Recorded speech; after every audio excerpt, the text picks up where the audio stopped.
আজ দেখো কি সর্বনাশ হয়ে যাচ্ছিল। শ্রেয়সীকে আমরা নিয়ে যাচ্ছিলাম আধার কার্ডের ফোন নাম্বার চেঞ্জ করাতে, আর সেখানে যাওয়ার সময় রাস্তায় গিয়ে ধাম করে পড়ে গেল। তা অবশ্য লাগেনি, মা ওকে ধরে ফেলেছিল। তা ওকে নিয়ে যাচ্ছি আজকে আধার কার্ডের ফোন নাম্বার চেঞ্জ করাতে। ওর যে পুরনো ফোন নাম্বারটা ছিল আধার কার্ডে, সেটা আমার দাদা হারিয়ে ফেলেছে। তা এখন ওর যদি ফোন নাম্বারের লিঙ্কটা না করায় নাম্বার নতুন, তাহলে ওর কোনো রেশন কার্ড কিচ্ছু হবে না। এখন ওর তো নতুন নাম্বারের জন্য ওকে লিঙ্ক করাতে নিয়ে গেছিলাম ব্যাংকে আমাদের এখানেই। তো ব্যাংকে নিয়ে যাওয়ার পরে ওখানে ওকে কিছুতেই ওর ফেসের জন্য ওকে ক্যামেরার সামনে বসানো গেল না, তো গেলই না। তারপরে হাতও দিল না, কারণ ওর হাত তো একদম ছোট।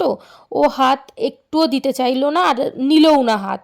ছোট ছোট হাত বলে ওর একদম ফিঙ্গারপ্রিন্ট বোঝা যাচ্ছিল না। তারপরে তো মা ওকে বকাবকি করছিল যে তুই একটু বসতে পারতিস, ফেসটা অন্তত নিত। তারপরে দেখো রাগ করে ও গাড়িতেই শুয়েছিল।